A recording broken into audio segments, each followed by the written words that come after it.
Hello, grade 5 and 6. Before we start our lesson, let's bow down our head and fold our hands. Fold our hands and pray to our Lord Jesus Christ. Dear God, thank you for this wonderful day. Give us wisdom and knowledge and forgive our sin. And take take in charge on our study. And we live up to you our day. Give you all the glory. In Jesus' name we pray. Amen. Now, before we start our lesson, let's sing first.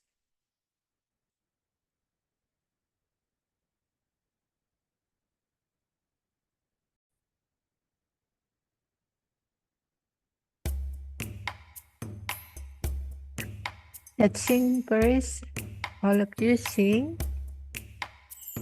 I'll do my I love you, Lord, forever. Love, I love you, Lord, forever. I'll do my best, I'll do my best. Oh, I'll do my best for you. Oh, oh, oh. I'll do my best, I'll do my best. Oh, I'll do my best for you. I serve you, Lord, forever. I serve you, Lord, forever. I'll do my best, I'll do my best. Oh, I'll do my best for you. Oh, oh, oh. I'll do my best, I'll do my best. Oh, I'll do my best for you.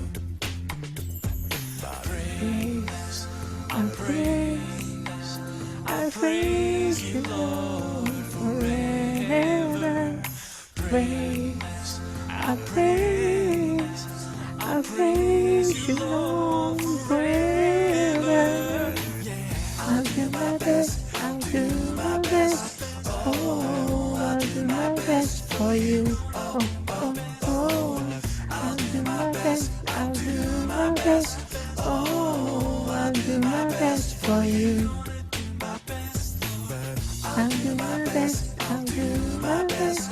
Oh, I'll do my best for you. Oh, oh, oh. I'll do my best, I'll do my best. Oh, I'll do my best for you.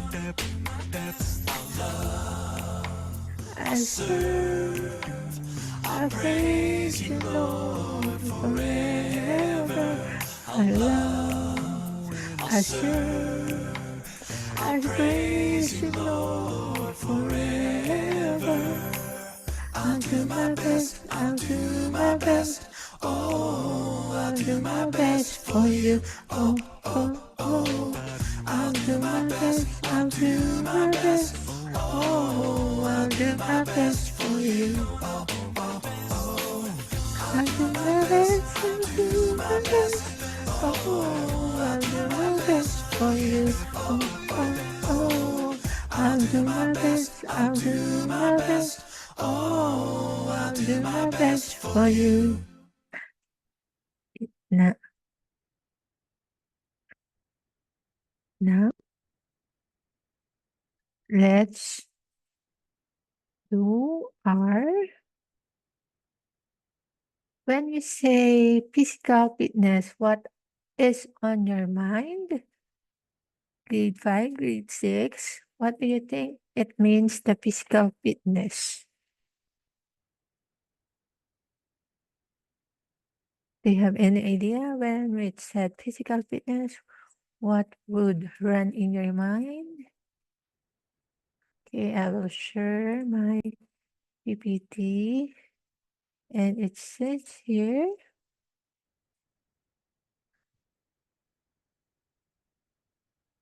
physical fitness is our topic for today. And it said here,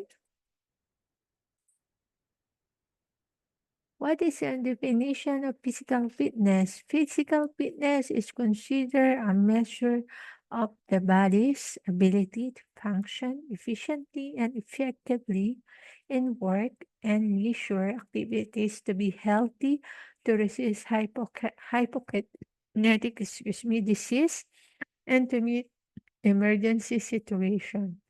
General fitness is a state of health and well-being. Specific fitness is a task-oriented definition based on the ability to perform a specific aspect of sport or occupations.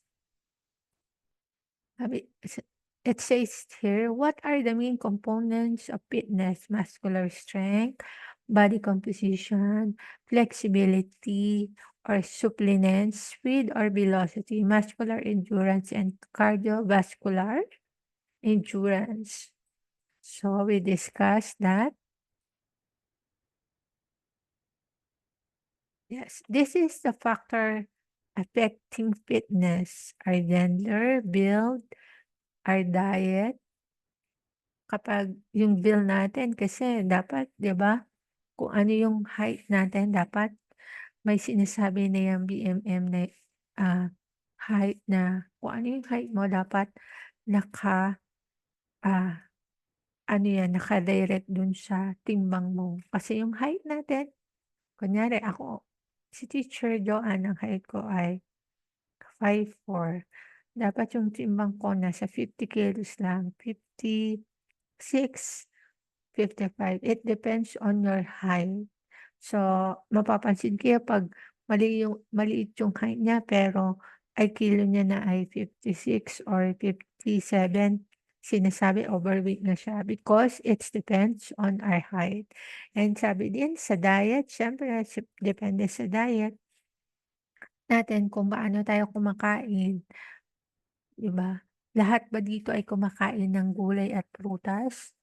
Ano-ano ba yung kinakain niyo na pagkain? Na gulay. Dapat kumakain tayo. We must eat food like vegetable and fruits. Exercise. Yan, kailangan natin ng exercise araw-araw. Running, ah, Zumba, ah, yung mga iba pang klase ng exercise na we need. Some will go to the gym for exercise. They give 1 hour for that. Yung physical ability, siyempre 'pag you have physical ability, hindi nagagawa mo siya, pero limited lang yung resources mo para gawin yung bagay na yun. If you have some physical, disability in your illness and fatigue, kapag fatigue ka na sa trabaho, stress ka na, apektado yan sa fitness mo. Kapag masyado kang dependent sa gamot, sa drugs, or anything you take, affecting yan yung stress and environment. Siyempre yung social, kung ano yung nakapaligid sa'yo na pinapaligiran mo, yung environment and yung age. Siyempre affected niya yung age kapag yung edad mo ay kung ano yung edad mo na dapat lang sa'yo na physical fitness, yun lang yung dapat binibigay. Yan, this is some benefits of physical fitness. Your heart becomes stronger and work more efficiently. It said that if we have physical fitness in our body, our heart becomes stronger and work more efficiently because sanay na yung katawan natin na gumawa ng physical fitness. Sabi nga, we have to train our body na dapat ginagawa natin yung physical fitness ng katawan natin, like walking, running, jogging, ah, playing basketball, playing volleyball, badminton. That is what some physical fitness. You can lose weight if you combine exercise and healthy eating. It's true. Kapag kinumbine mo yung exercise and healthy eating na sinasabi, yung weight mo maglu-lose ka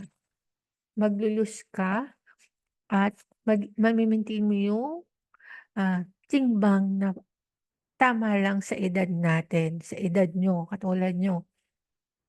young people and kayong mga estudyante yung yung bigat niyo. You feel better about yourself, you are less likely to be anxious or depressed and feel more positive. When you, do a physical fitness, ah, na naaalis yung anxious and depressed because nalalabas mo, sa pagkakaroon ng physical fitness and you feel more positive.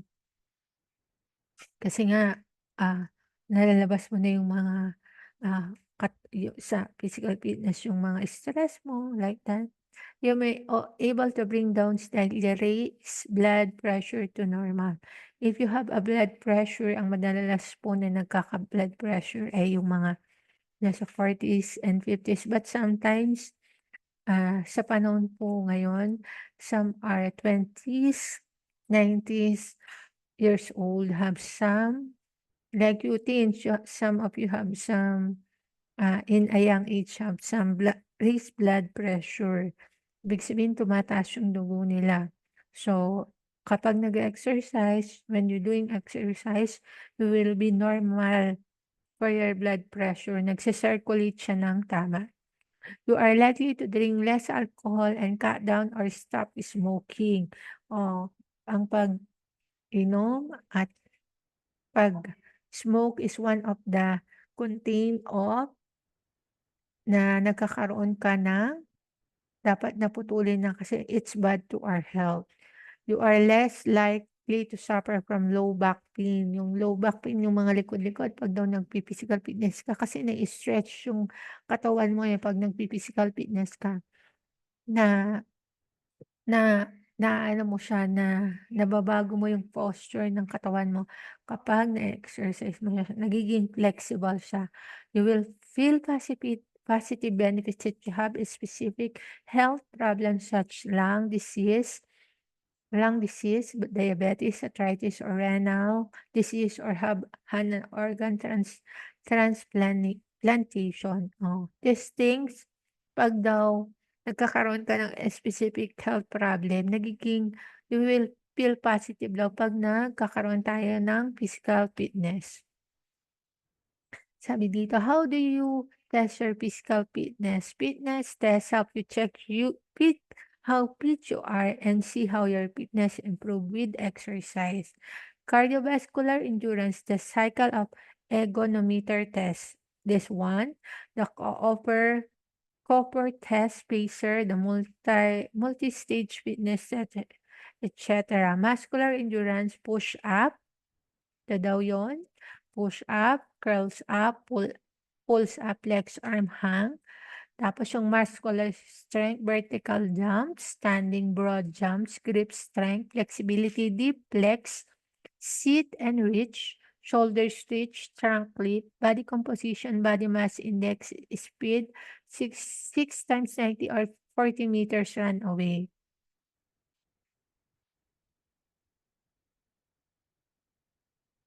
Next.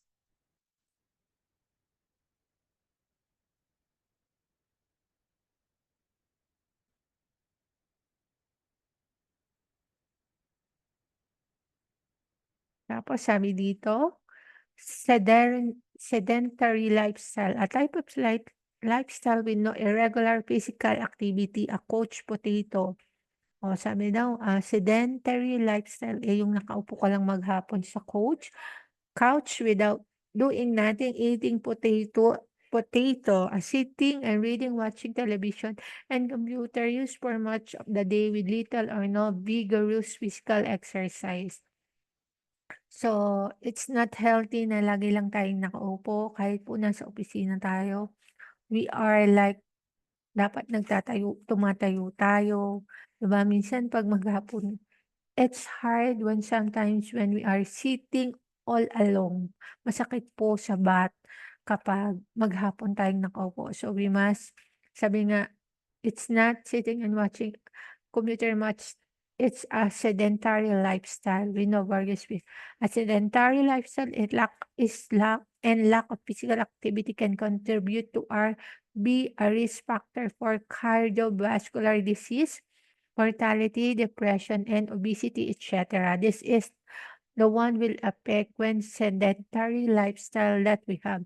National guidelines recommend that young people spend no more than 2 hours each day using electronic media for recreation. So, sabi daw po in guidelines, dapat nag-spend lang po tayo, you young people, student, ng 2 hours to electronic or media for recreation. Why not make adult to keep your body fit and healthy, even exchanging 30 minutes of TV for some physical activity will deliver really health benefits. It's true naman po na bakit hindi yung 30 minutes na you student, yung pinapanood nyo na 30 minutes, pwede po tayong mag-walk ng 30 minutes o kaya mag-sit up ng 30 minutes. Isa exercise, pwede tayong maglaro ng basketball, volleyball, para po ma ma-maintain natin yung ating physical activity na sinasabi.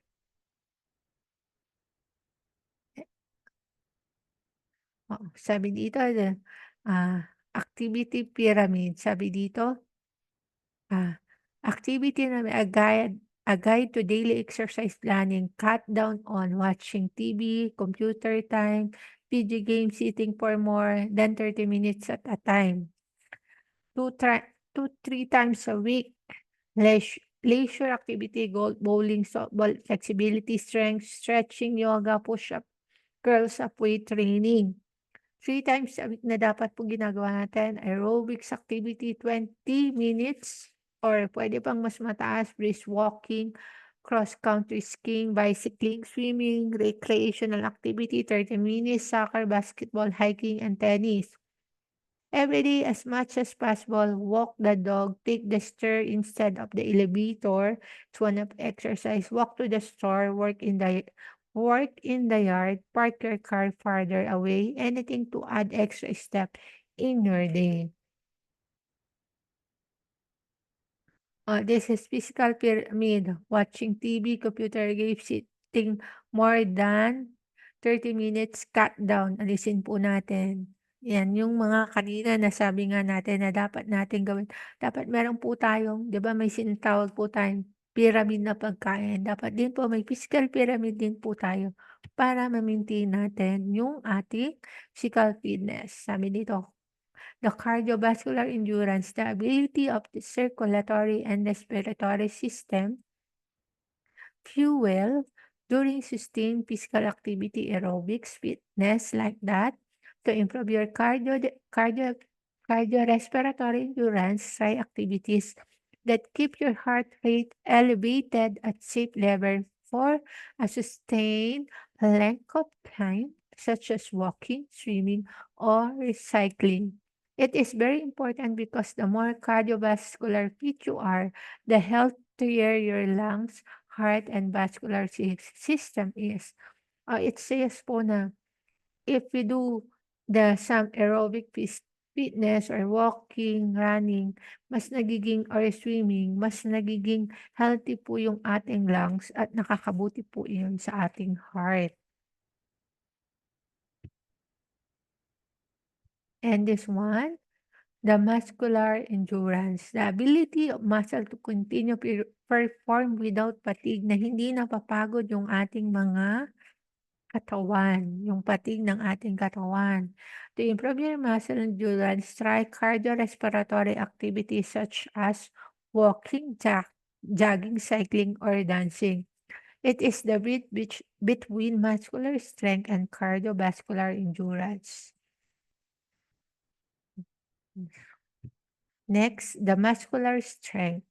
The ability of muscles to exert force during an activity. The key to making your muscles stronger is working them against resistance, whether that be from weight or gravity. It's important for you of efficient at activities daily living arts, di ba?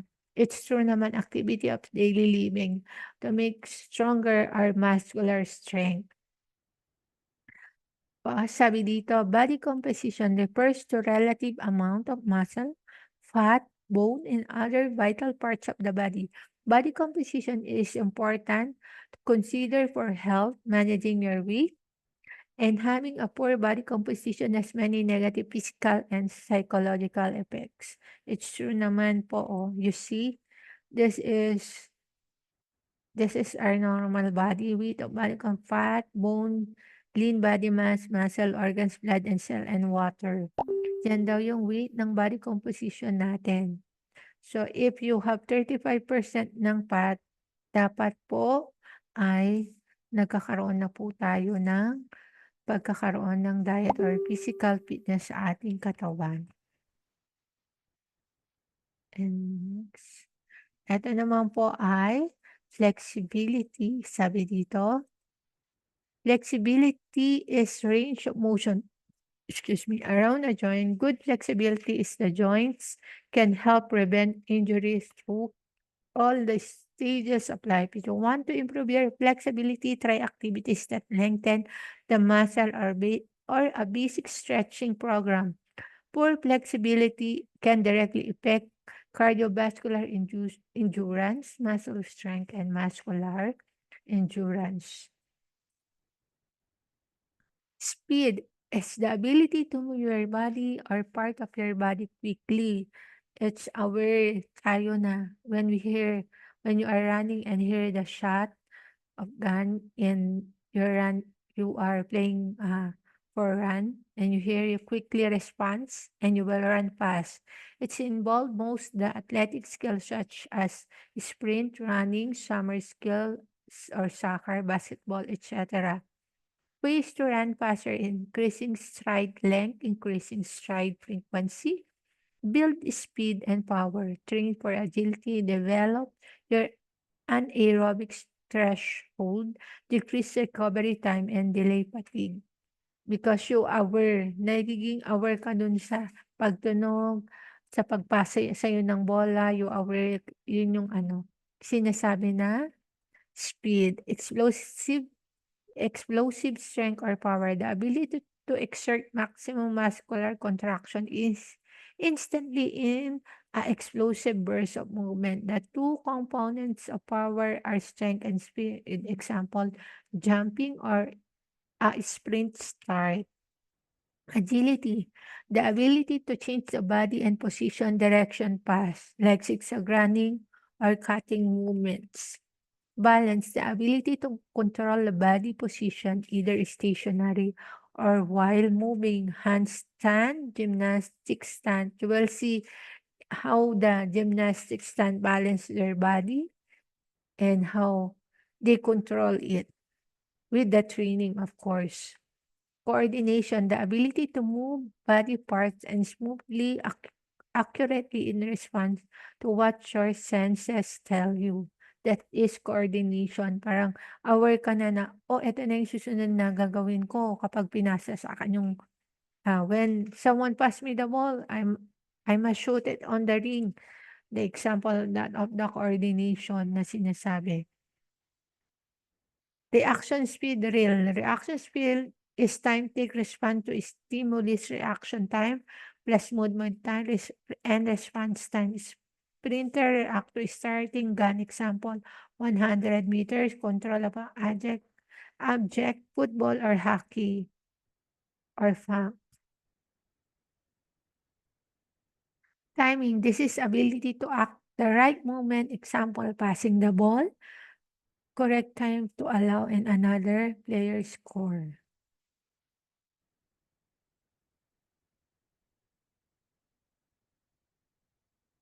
And it said 10 great reason to get fit.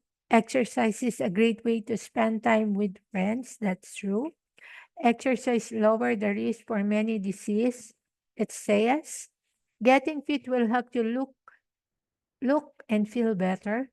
Regular physical activity stimulates the brain and promotes learning. Getting fit will help improves sports performance. Exercise help build strong bones and muscles. Getting fit can help you live longer. Exercise can help you sleep better. Exercise can reduce anxiety and help relieve stress.